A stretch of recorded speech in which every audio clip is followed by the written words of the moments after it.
कल्लड़ ने राज तरंगिणी में किस कुषाण शासक का उल्लेख किया है? तो इसका आंसर आ जाएगा वशिष्ठ। वशिष्ठ कल्लड़ ने राज तरंगिणी में जुष्क नामक कुषाण शासक का उल्लेख किया है, जिसे इतिहास में वशिष्ठ के नाम से जाना जाता है। वह कनिष्क का पुत्र था और साथी से प्राप्त अभिलेख में उसका नाम मिलता है। स्वभोग नगर अभिलेख किस अभिलेख को कहा जाता है? तो इसका आंसर है एरण अभिलेख को। एरण अभिलेख को स्वभोग अभिलेख या नगर भी कहा जाता है। यह अभिलेख सागर जिले में मिला है और 510 ईस्वी में गुप्त शासक भानुगुप्त के सेनापति गोपराज के द्वारा निर्मित है। इसमें हुन शासक तोरमान की महाराजाधिराज उपाधि का उल्लेख भी है। मुरैना में स्थित 64 योगिनी मंदिर का निर्माण किस शासक के द्वारा करवाया गया था? तो इसका आंसर है कछवाहा वंश। मुरैना में स्थित 64 योगिनी मंदिर का जो निर्माण है वह कछवाहा वंश के राजा देवपाल ने करवाया था। इस मंदिर को लक्ष्मण या वज्रयान संप्रदाय से जोड़ा जाता है और यह मंदिर मध्यकालीन भारतीय वास्तुकला का एक उत्कृष्ट उदाहरण और खजुराहो शैली से मेल खाता है। तेली मंदिर का निर्माण किसने कराया था? तो इसका आंसर है गुर्जर प्रतिहार वंश के राजा मिहिर भोज ने। याद रखना आप दोस्तों, तेली का मंदिर ग्वालियर किले में स्थित है। एक पॉइंट तो यह हो गया। और इसका निर्माण गुर्जर प्रतिहार के राजा मिहिर भोज के द्वारा करवाया गया था। यह 8वीं-9वीं शताब्दी में निर्मित हिंदू मंदिर और द्रविड़ स्थापत्य शैली का एक अद्भुत संगम है जो भगवान विष्णु जी को समर्पित है। प्राकृतिक ओम घाटी कहाँ स्थित है? तो इसका आंसर आ जाएगा रायसेन में। प्राकृतिक ओम घाटी जो है वह भोजपुर के रायसेन में स्थित है, जहाँ उपग्रह चित्रों के माध्यम से देखा जा सकता है। और यह घाटी ओम आकार की है। इसके पास ही राजा भोज के द्वारा निर्मित प्रसिद्ध भोजपुर मंदिर स्थित है, जो बेतवा नदी के किनारे स्थित है। मालवा का सूबेदार किस होलकर शासक को कहा जाता है? आपको यह याद रखना है कि मालवा का सूबेदार किस होलकर शासक को कहा जाता है। तो इसका आंसर आ जाएगा मल्हार राव होलकर। मल्हार राव होलकर को मालवा का पहला सूबेदार माना जाता है। उनका जन्म 1693 में हुआ था, जिन्होंने पानीपत के तीसरे युद्ध में भाग लिया था और इंदौर को उन्होंने अपनी राजधानी बनाया। उनका देहांत 20 मई 1766 को हुआ और उनका स्मारक इंदौर में स्थित है। रानी माची शैलाश्रय कहाँ स्थित है? इसका आंसर आपको बताना है कि रानी माची शैलाश्रय कहाँ स्थित है। इसका आंसर आ जाएगा सिंगरौली में। रानी माची शैलाश्रय सिंगरौली जिले के चित्रावती क्षेत्र में स्थित है और ये स्थल मध्यपाषाण काल से संबंधित है। मध्य प्रदेश के अन्य प्रमुख शैलाश्रयों में देखा जाए तो भीमबेटका, भोपाल, निश्चलनाथ सिहरदा और निशानगढ़ नर्मदापुरम में शामिल है। तैयार हो जाओ आगे बढ़ो साहिबा को मार डालो, यह महाराज का हुक्म है, किसका प्रसिद्ध कथन है? इसका आंसर है सजादत खां। तैयार हो जाओ आगे बढ़ो और साहिबा को मार डालो, यह कथन सजादत खां का प्रसिद्ध उद्गार। उन्होंने 1857 की क्रांति में इंदौर में ब्रिटिशों के विरुद्ध नेतृत्व किया था। 1874 में उन्हें ब्रिटिश सेना ने पकड़ लिया और इंदौर में फांसी दे दी गई। सही जोड़ी मिलाना है इसमें आपको कि बाड़ तुमा का किससे मिलाना है? गुड़ी का ढाबा, मुंडो और मुंडा। तो इसका आंसर जो है वो है बी इसका आंसर होगा। मतलब जो बाड़ तुमा है वह वनों में बनाया गया एक मंदिर है। तो आप कैसे याद रखेंगे? ब से बाड़ और ब से वन, ऐसे याद रख लीजिए। फिर जो गुड़ी है वह मात्र देवी का मंदिर है। ढाबा जो है वह भील जनजाति के द्वारा बनाया गया एक स्तूप है, तो आपको यह याद रखना है। और जो मंडो और मुंडा है वो एक मृतक की स्मृति चिन्ह है। तो बाड़तुमा वनों में बनाया गया मंदिर है। गुड़ी जो है मात्र देवी का मंदिर है। डाबा भील जनजाति के द्वारा बनाया गया स्तूप है और मंडो और मुंडा एक मृतक स्मृति चिन्ह है। बाड़तुमा वनों में बरगद के वृक्ष के नीचे बनाया गया एक मंदिर है। गुड़ी जनजाति में मात्र देवी का मंदिर है। ढाबा भील जनजाति के द्वारा बनाया गया एक स्तूप है और मंडो मुंडा कोरकू जनजाति के द्वारा बनाया गया एक मृतक स्मृति चिन्ह है। 11 अप्रैल को मध्य प्रदेश सरकार द्वारा जनजाति नायक की स्मृति में कौन सा दिवस मनाया जाता है? तो इसका आंसर है खाज्या नायक शहीद दिवस। 11 अप्रैल को मध्य प्रदेश सरकार के द्वारा जनजाति नायक की स्मृति में मनाया जाता है। तो दोस्तों बिरसा मुंडा की जयंती कब मनाई जाती है? तो उसका आंसर है 15 नवंबर को। खाज्या नायक शहीद दिवस की बात करें तो खाज्या नायक के सम्मान में मध्य प्रदेश सरकार के द्वारा 11 अप्रैल को खाज्या नायक शहीद दिवस मनाए जाते हैं। वे भील जनजाति के स्वतंत्रता सेनानी थे, जिन्होंने अंग्रेजों के खिलाफ संघर्ष किया और 1858 ईस्वी में अपने पुत्र दौलत सिंह के साथ फिर वह शहीद हो गए। याद रखना, अंग्रेजों के जो खिलाफ उन्होंने संघर्ष किया था और 1858 में अपने पुत्र दौलत सिंह के साथ शहीद हुए थे खाज्या नायक। उनका जो सम्मान है, जो दिवस है, वो कब मनाया जाता है? 11 अप्रैल को।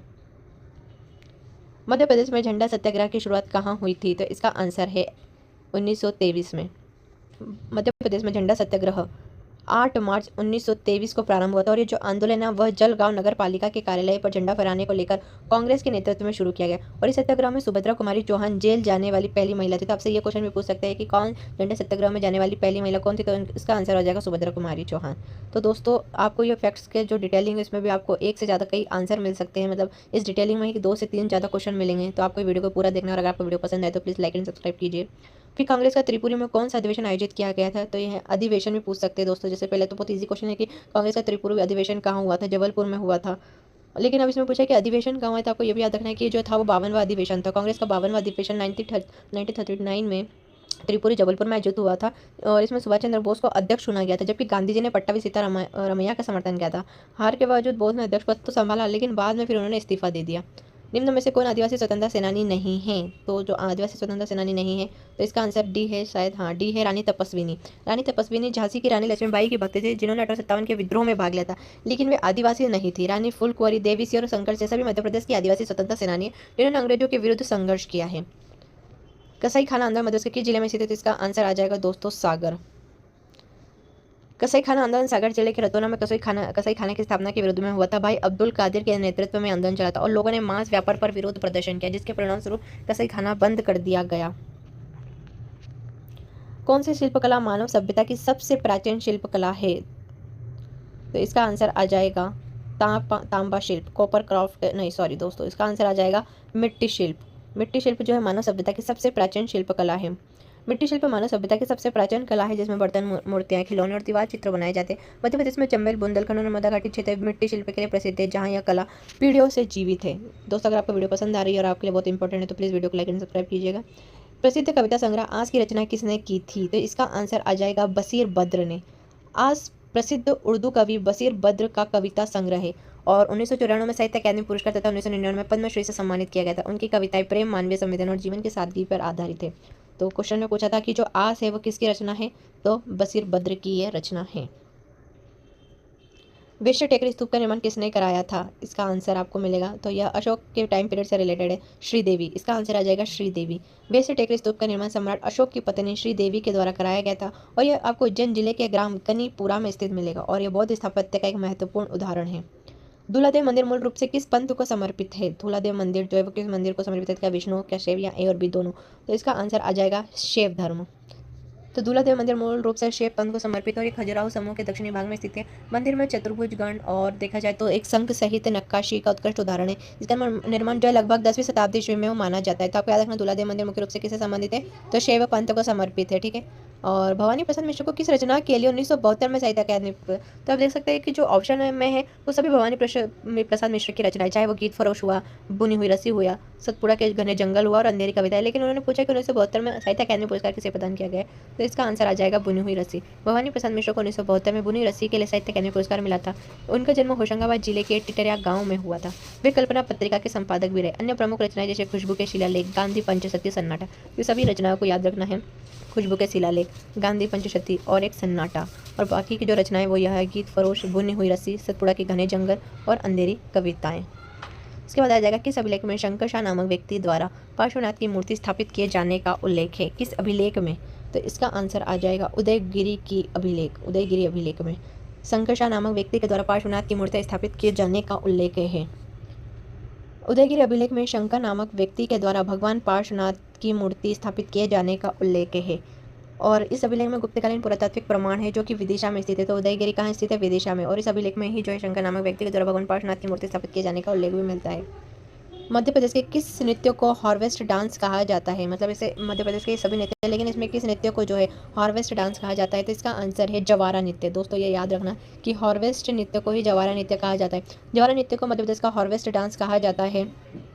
हार्वेस्ट डांस यह नृत्य फसल कटाई के समय स्त्री पुरुष के द्वारा मिलकर किया जाता है। नृतक जो है सिर पर गेहूं या ज्वार की ज्वार रखकर थिरकते हैं, जिससे समृद्धि और कृतज्ञता का भाव होता है। लोकगीत हम होंगे कामयाब के रचनाकार कौन है? आपको याद रखना कि जो लोकगीत हम होंगे कामयाब उसकी रचना कौन है? तो इसका आंसर आ जाएगा गिरिजा कुमार माथुर।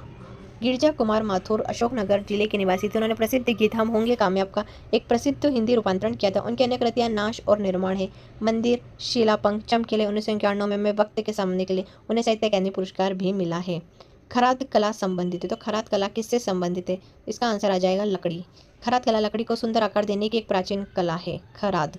तो आप इसे याद रख सकते हैं, खराद जो है लकड़ी को खुरचने का काम कर रहा है, जो कि उसको एक बहुत अच्छे से एक नक्काशी प्रदान कर रहा है, सुंदर आकार प्रदान कर रहा है। तो जो खराद है वो लकड़ी को सुंदर आकार देने की एक प्राचीन कला है। इसमें केड़ू के पत्तों के रंगों और जिंक पाउडर से चमक लाई जाती है। यह कला आपको शिवपुर, रीवा, बुधनी घाट और मुरैना में विशेष रूप से विकसित मिलेगी। अब है बटलोही नामक पात्र किस स्थान पर बनाए जाते हैं? बटलोही नामक पात्र ये किस स्थान पर बनाए जाते हैं? तो इसका आंसर आ जाएगा सतना। सतना जिले के उचेरा क्षेत्र में बटलोही नामक पात्र बनाए जाते हैं, सतना जिले में। और यह कांसे से निर्मित एक पारंपरिक पात्र है। कांसे का उपयोग किया जाता है इसमें। मध्य प्रदेश के दतिया और टीकमगढ़ जिलों में भी धातु या मेटल मूर्तियां प्रसिद्ध है। अगर आप देखेंगे तो इसके लिए इनको जीआई टैग भी मिल चुका है। मध्य प्रदेश के दतिया टीकमगढ़ जिलों में भी धातु एवं बेल मेटल मूर्तियां प्रसिद्ध है। तो इसमें जो नाम है आपको अच्छे से याद रखना है। बटलोही नामक पात्र के स्थान पर बनाए जाते हैं। इसका आंसर क्या आ जाएगा? सतना। सतना में बनाया जाता है। हाँ, अब आता है सिंह ढिल्लो मध्य प्रदेश के किस जिले के निवासी है? कौन सिंह ढिल्लो थे? इसका जो आंसर आ जाएगा वो है शिवपुरी। कर्नल गुरबख्श सिंह ढिल्लो, ये इनका पूरा नाम है। कर्नल गुरबख्श सिंह ढिल्लो का जन्म 18 मार्च 1914 को लाहौर जिले में हुआ था, पाकिस्तान के लाहौर में। आज़ाद हिंद फौज के वीर सैनिक थे वे और भारत की स्वतंत्रता संग्राम में सक्रिय भी रहे। 1998 में उन्हें भूषण पुरस्कार से सम्मानित किया गया। वो भारतीय सेना के गौरव थे। तो अगर आपसे पूछे कि कर्नल गुरबख्श सिंह ढिल्लो का जन्म 18 मार्च 1914 को लाहौर जिले में हुआ था। खजुराहो के मंदिर का उल्लेख किस विदेशी यात्रा ने अपने लेखों में किया है? खजुराहो के मंदिर का उल्लेख है तो किसने अपने विदेशी यात्रा का अपना उल्लेख किया? तो इसका आंसर अल बरूनी आएगा। अल बरूनी, यस, अल बरूनी ने अपने लेखों में खजुराहो के मंदिर का उल्लेख किया। और ये मंदिर 950 से 1050 ईस्वी के बीच निर्मित थे। वर्तमान में केवल 25 मंदिर ही मिलेंगे। 1986 में यूनेस्को ने उन्हें विश्व धरोहर स्थल घोषित किया था। कब? 1986 में। और भारतीय स्थापत्य और मूर्तिकला के भी एक अद्भुत उदाहरण है। ज्यामिति एवं पुष्प आकृतियों का जो अंकन है वो किस लोक चित्रकला में किया जाता है? ज्यामिति एवं पुष्प आकृतियों का जो अंकन है वो आपको मिलेगा मांडना में। मांडना जो है वो राजस्थान और मध्य प्रदेश की एक प्रमुख चित्रकला है जिसमें ज्यामिति और पुष्प आकृतियों का अंकन मिलता है। यह दीवार या फर्श पर एक की जाने वाली दिवाली, तीज या होली जैसे त्योहारों में मनाई जाती है। इसे शुभता और समृद्धि का प्रतीक माना जाता है तथा यह ग्रामीण परंपरा का एक हिस्सा है। तो आपको याद रखना है कि जो मांडना है वह मतलब ज्यामिति एवं पुष्प आकृतियों का अंकन किस लोक चित्रकला में किया जाता है? तो इसका आंसर आ जाएगा मांडना। फिर आता है कि पंडित कार्तिक राम थे। कौन थे पंडित कार्तिक राम? तो इसका आंसर आ जाएगा कथक नृत्य करते थे। पंडित कार्तिक राम मध्य प्रदेश के एक प्रसिद्ध कथक नर्तक थे और उनका जन्म 1910 में बिलासपुर में भैंसटांगा गांव में हुआ था। इन्हें नृत्य सम्राट कहा जाता है। उन्होंने कथक नृत्य को लोकप्रिय बनाने में एक महत्वपूर्ण योगदान दिया था। 1992 में उनका निधन हो गया और वे कथक परंपरा के श्रेष्ठ प्रतिनिधि माने जाते हैं। तो क्या नाम बताया था? पंडित कार्तिक राम। कथक नृत्य से संबंधित रखते हैं। मध्य प्रदेश के जिले में हलमा उत्सव मनाया जाता है। तो आपको याद रखना है कि हलमा उत्सव कहाँ मनाया जाता है? तो इसका आंसर आ जाएगा झाबुआ। झाबुआ। हलमा उत्सव झाबुआ व अलीराजपुर जिलों में भिल जनजाति के द्वारा मनाया जाता है। और ये परंपरा समाज के सहयोग की भावना पर आधारित है जहाँ लोग एक दूसरे की मदद के लिए एकत्रित होते हैं। और यह त्यौहार निस्वार्थ सेवा, संयोग और एकता का प्रतीक है जो सामाजिक समरसता को दर्शाता है। अब फाग गीतों के प्रसिद्ध साहित्यकार कौन थे? जो फाग गाया जाता है वह गाया जाता है ईसूरी प्रसाद के द्वारा। फाग गीतों के प्रसिद्ध रचनाकार ईसूरी प्रसाद को माना जाता है। यह बुंदेलखंड क्षेत्र में प्रचलित और मुख्यतः होली के अवसर पर गाया जाता है। फाग गीतों में राधा कृष्ण की लीलाओं का वर्णन होता है और इनका मुख्य वाद्य यंत्र ढपली होता है जो लोक ताल का प्रतीक होता है। लोक नाट्य रस का बघेली रूपांतरण क्या है? किसका लोक नाट्य रस का बघेली रूपांतरण क्या होगा? तो इसका आंसर होगा मनसूखा, जो कि बघेलखंड में करा जाता है। तो मनसूखा लोक नाट्य बघेली क्षेत्र का एक प्रमुख रूपांतरण है जो रस नाट्य पर आधारित है। इस श्रृंगार रस पर केंद्रित पद्य शैली का लोक नाट्य। ग्रामीण क्षेत्रों में इसे मनसूखावाल भी कहा जाता है और इसका प्रदर्शन त्योहार और विशेष अवसरों पर किया जाता है और ये लोक जीवन का प्रतीक है। और मध्य प्रदेश की किस लोक चित्रकला को मध्यकालीन चित्रकला कहा जाता है? तो मध्य प्रदेश के किस लोक चित्रकला को मध्यकालीन चित्र भी कहा जाता है? तो इसका आंसर आ जाएगा मालवी। मालवी लोक चित्रकला को मध्यकालीन चित्रकला कहा जाता है जिसमें राजस्थानी शैली का प्रभाव स्पष्ट दिखता है और ये चित्रकला जो है ग्रामीण जीवन की सुंदरता व सांस्कृतिक भावनाओं को प्रदर्शित करती है। मालवी चित्रों में धार्मिक, पारंपरिक व सामाजिक विषयों को दर्शाया जाता है जो लोक जीवन की कलात्मकता को उजागर करते हैं। अब आता है पीर बुधान का मेला मध्य प्रदेश में कहाँ आयोजित किया जाता है? तो इसका आंसर आ जाएगा शिवपुरी में। शिवपुरी में पीर बुधान का मेला मध्य प्रदेश के शिवपुरी जिले के सावरा गांव क्षेत्र में आयोजित किया जाता है और यह भाद्रपद जैसे कि माह अगस्त सितंबर में लगता है और पिछले 250 वर्षों से मनाया जा रहा है। ये पीर बुधान की कब्र के समीप आयोजित होता है जो श्रद्धालुओं दूर दूर से दर्शन करने के लिए आते हैं। क्वेश्चन है निमाड़ी बोली का विकास किससे माना जाता है? मतलब किसने निमाड़ी बोली का विकास किया था? तो इसका आंसर आ जाएगा सोरशेनी अपभ्रंश। निमाड़ी बोली का विकास सोरशेनी अपभ्रंश से हुआ माना जाता है और ये पश्चिमी हिंदी की एक बोली है। निमाड़ कहाँ आता है? पश्चिमी साइड तो आता है, ये जैसे ये हमारा मध्य प्रदेश है तो आपको निमाड़ी यहाँ मिल जाएगा। तो यह पश्चिमी हिंदी की एक उपबोली है जो खंडवा, खरगोन, बड़वानी, बुरहानपुर और धार क्षेत्रों में बोली जाती है। इस पर मालवी, मारवाड़ी, गुजराती और मराठी का प्रभाव देखने को मिलता है। 19 सितंबर को निमाड़ी दिवस में, ये आपको बहुत अच्छे से याद रखना है कि 19 सितंबर को निमाड़ी दिवस मनाया जाता है। हेलो फ्रेंड्स, स्वागत है आपका MPPSC का जो यूनिट 2 है उसमें MPGK के कुछ क्वेश्चन आ सकते हैं, हम उसको देख रहे हैं यूनिट 2 को। क्वेश्चन है पनारपानी मध्य प्रदेश के जिले में स्थित है? तो इसका आंसर आ जाएगा नर्मदापुरम। नर्मदापुरम पनारपानी मध्य प्रदेश के नर्मदापुरम जिले में स्थित है जहाँ यह पचमढ़ी क्षेत्र में स्थित है। यहाँ पुरान पाषाण कालीन स्थल है जहाँ मामा भांजा नामक शिलाश्रय से 29 भित्ति चित्र प्राप्त हुए और इस स्थल प्रागैतिहासिक मानव सभ्यता के प्रमाण प्रस्तुत करता है। सेकेंड क्वेश्चन में बोला है कि क्या असुमेलित है? तो इसका आंसर आ जाएगा डी, क्योंकि शत्रुघाती कौशल का यह गलत है। नील महेशमती ये बिल्कुल सही है। बिंद अवंती यह भी सही है। अनुबिंद विदिशा यह भी सही है। आइए हम देखते हैं इसकी डिटेलिंग। शत्रुघाती कौशल का गलत है क्योंकि रामायण काल में शत्रुघ्न के पुत्र शत्रुघाती ने विदिशा पर शासन किया था, जिसकी राजधानी कुशावती थी, ना कि कौशल। इस प्रकार शत्रुघाती का संबंध विदिशा से था, ना कि कौशल से। थर्ड है, सतधारा स्तूप किस धर्म से संबंधित है? तो इसका आंसर आ जाएगा बौद्ध।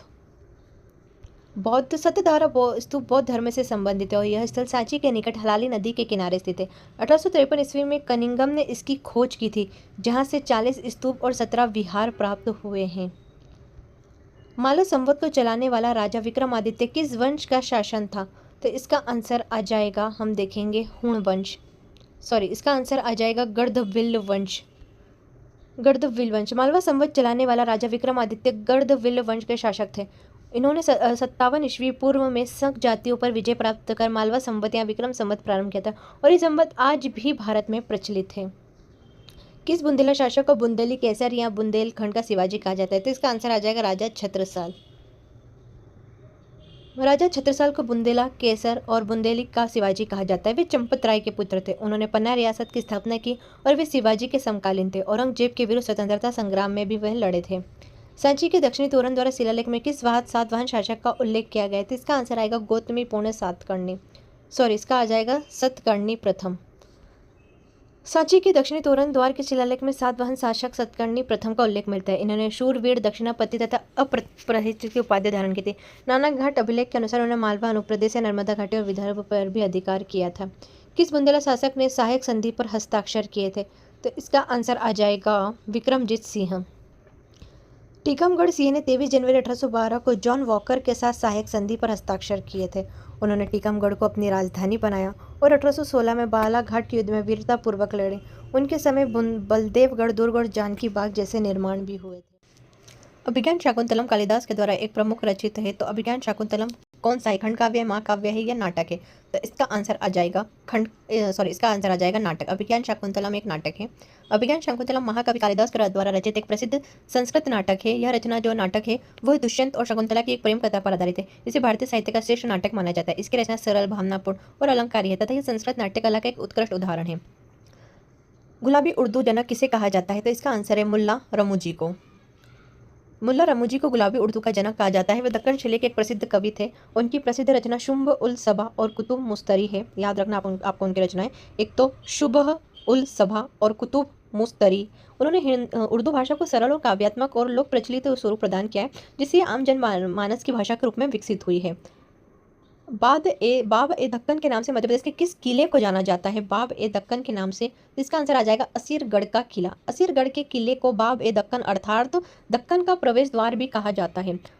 मध्यकाल में यह फारूकी वंश के अधीन था। कहा जाता है कि अकबर ने इस किले को सोने की चाबियों से खोला था और इसका निर्माण जो है अहीर राजा आसा के द्वारा करवाया गया था, इसलिए इसका नाम असीरगढ़ पड़ा। और ये जो प्रसिद्ध दृष्टि से भी अत्यंत महत्वपूर्ण है।